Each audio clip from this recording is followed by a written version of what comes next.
Hi, welcome to the channel. In today's video we're going to do another rugged smartphone review. This time it's the AGM H5 Pro. So I've been sent this phone to do a review to use of, but I'm not being paid in any way to give it a positive review, so I'm going to give my honest thoughts over owning it for about 7 or 8 weeks now and using it out and about. So I'll show you the unboxing just so you can see what accessories it comes with and the kind of quality of packaging and all the rest of it. I will quickly go through the basic specification of the phone, but I don't want to spend too much time on that because I'm going to drop a link to the phone in the description so you can go on there and find out more about it. It's not going to be a kind of tech review. This is more about the physical aspects of the phone and how I found to use it whilst out and about wild camping and hiking and stuff. One thing you notice about the phone straight away is it is an absolute beast of a phone. Big, chunky, quite heavy as well, weighs 360 grams, so not one for ultralight backpackers and hikers. And some of that bulk is because it's got, according to AGM, the loudest or most powerful smartphone speaker. So I thought this was a bit of a gimmick at first, but actually I use this an awful lot. So if I'm in the shower, I pop it on to a podcast and I listen to that in the shower. Sometimes I'll have it on just whilst I'm doing stuff in the house, chores and stuff. I've got a set of wireless earphones which I use a lot, but if I don't want to be bothering with those, I'll just pop a podcast on the smartphone, listen to that way. So it's actually a nice feature to have. So I do use it quite a lot as just a little speaker. It's okay for a little bit of music, even though it's not going to be hi-fi quality, but I find for podcasts and vocals, talking and stuff is actually really good. So I do use it quite a lot just as a little listening device. So if you are out and about doing a bit of a wild camp and stuff, it is basically a Bluetooth speaker. You can use it in that way. You don't have to take a separate device. So that's quite cool. It's got a pretty solid specs in terms of the processor.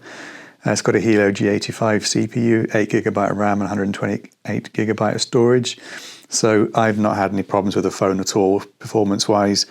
It's been smooth. It's been done everything I want. I don't do any gaming. Apparently this phone is quite good for gaming, but I don't really game on the phone at all. But for what I do use it for, so GPS maps, OS maps, that kind of stuff, all of that is absolutely fine. It's a nice big screen as well, so you can get plenty of map onto the screen. It goes reasonably bright as well, so it's not too bad in daylight to use. So as a what I use it for when I'm out hiking and wild camping, it's absolutely fine. And because it is quite a big screen and got a decent speaker, winter camps, if you're stuck in your tent for a long time, you can watch a video, watch YouTube, whatever you want, and it's absolutely fine for that. Another good thing, if you are taking out about wild camping and hiking, is it has got a massive battery. It's got a 7,000 milliamp hour battery. So they reckon it provides around 400 hours of standby, or 150 hours of non-stop music and 32 hours of video. So that's really quite cool. It's not got wireless charging, but it has got a charging dock. So I use the wireless dock at home just to save having to constantly open up the USB charging port, because it is a waterproof phone. So in an ideal world, you don't want to be taking the waterproof cover in and out constantly, because it will start to wear over time. But you do get a couple of spare rubber seals in the box, which I quite like. So if you did lose one or one got damaged, you do have a couple of spares before you need to actually go back to the company and ask for any more. So like I said, it is waterproof. It is a rugged smartphone. It's supposed to be really durable. So apparently the device is designed to survive repeated drops from 1.5 meters, which is, again, about as high as you'd ever drop it from if you were carrying it, unless you dropped it off of something like a wall or a cliff. It can survive 99% dust environments or 30 minutes under 1.5 meters of water. So it's got IP68, IP69K, and it's also got MIL standard 810H standards as well. So there's a load of different standards around that. But again, I'll drop a link to all of the link to the phone in the description and stuff, so you can go and check out the full specifications for yourself. You can see what it's designed like. It's very much like the phone I bought for myself, the Blackview one. It's got the same kind of stuff, although this phone is a much chunkier, much beefier affair. And it seems to have better built-in protection on the corners, and it also got a more significant lip around the screen as well. So if you drop it, it should land on the edges and not the screen itself. but I haven't really dropped it very much yet. I've only ever dropped it a couple of times on hard wooden floors and stuff and tiles, and it's been absolutely fine. But obviously I think I've landed it on its back, not the screen side up anyway. It has got a few cameras on it. It's got a 20 megapixel infrared night vision camera, which is quite cool.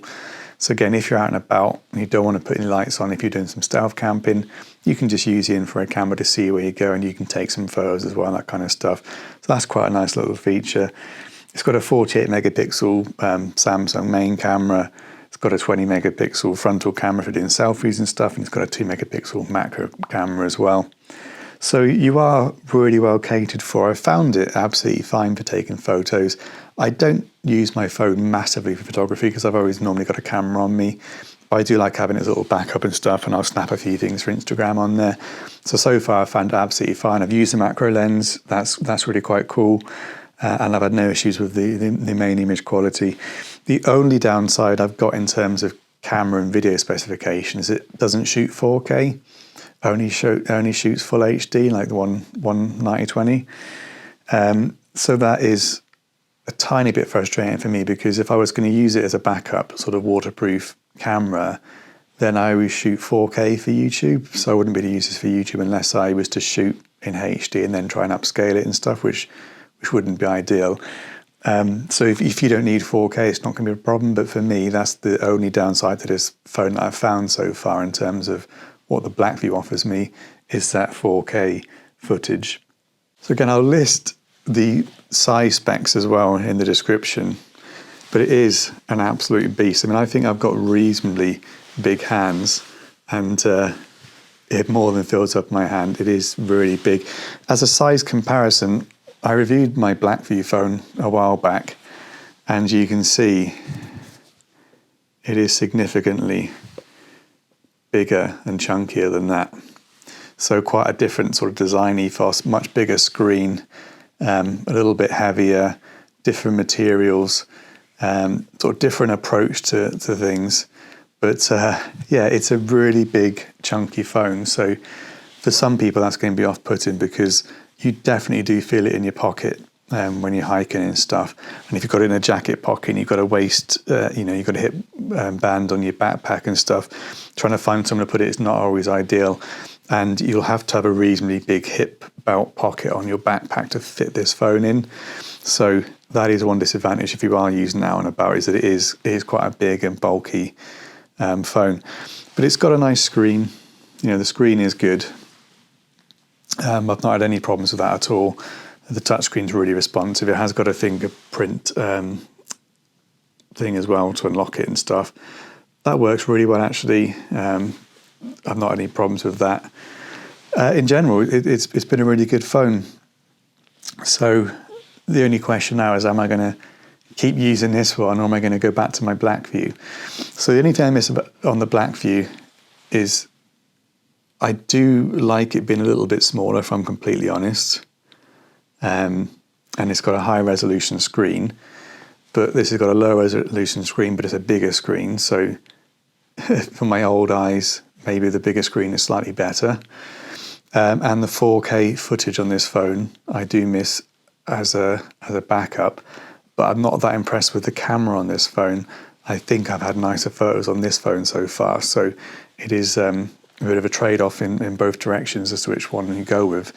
But what I think I'm going to do is I'm going to continue using this phone over the winter. I'm going to take it out, see how it performs, put it in some difficult conditions. So I have been using this for quite a few weeks now. It's been on at least 3 or 4 wild camps with me. I've had no issues with it whatsoever so far. So I'm hoping it'll continue to perform well over winter and stuff, and that because of the rugged nature of it and the military standards of it, should be okay in cold weather as well. Because I know the Blackview does make quite a lot of claims around how well it performs in cold weather and stuff. You can chuck it in a freeze and the rest of it. AGM don't make any claims about what this phone can do in comparison. So just going to have to assume it'll be fine and all the rest of it. But again, I want to keep using it, come back and then give you an update if anything goes wrong or if it's performing really well. So the price of the phone, including the docking station, which is an extra, I think it's about $319 without it, $339 with it. So in the UK, this is probably about £300 with the current exchange rate. But I think you can find them in the UK as well from different sellers for a bit less than that. So I think you're looking at less than 300 quid for the phone. So in terms of value for money, I think it's quite good value for money. Smartphones now, if you want a top of the range smartphone, you're talking over £1,000. So I haven't had a top of the range smartphone for many years just because I'm just not prepared to pay that kind of money. So that's why I tend to go for just purchasing a rugged phone at around the £300 mark. The Blackview I bought myself was, I think it was £329 when I bought that. So this is right in line with that, if a little bit cheaper. And the only thing it's missing from that phone is the 4K footage. But this has got a much bigger battery, it's got a bigger screen. You know, there's definitely comparable in terms of quality and feel and stuff. So I think at the moment I'm definitely going to keep using this phone. I like the speaker of it. I like listening to podcasts just as I'm running around the house and stuff and not having to put my earphones in. So I think that I'm going to keep using this one all over winter and come back and do a follow-up if I've had any issues or whatever. But you will see this phone out and about with me on wild camps. So yeah. Let me know what you think in the comments, if you've considered buying a rugged smartphone at all, whether this is too big and too bulky for you, or whether you like a bit of a chunky phone. Again, I'm going to hope that this will survive my various drops and stuff, because I'm a bit clumsy when I'm out and about sometimes. So far so good, hasn't got any marks from my previous drops, and we'll just have to see if it continues that way over the next few months. So I hope you've enjoyed the video. Big thanks to AGM for getting in contact with me and sending me the phone. Been really good to get a free phone and be able to use it and give it a test out. And yeah, again, you know, I'm not being paid for my views on this, just an honest review. I've used it for probably over 8 weeks now, so I think I've got enough use to know roughly how good it is. Obviously, in terms of longevity, can't really talk about that now. But so far, so good. So if you have enjoyed the video, do drop me a like. I'm going to add it to my playlist of rugged smartphones. Only 2 on there so far, but who knows what will happen in the future. Big thanks for watching. If you have enjoyed the video, please do drop it a like. It really helps with the algorithm of YouTube and helps me build the channel.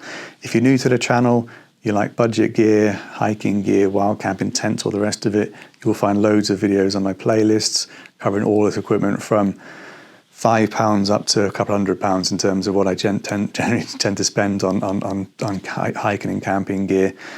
But yeah, do drop a subscribe, do drop a like, and I'll catch you in the next one.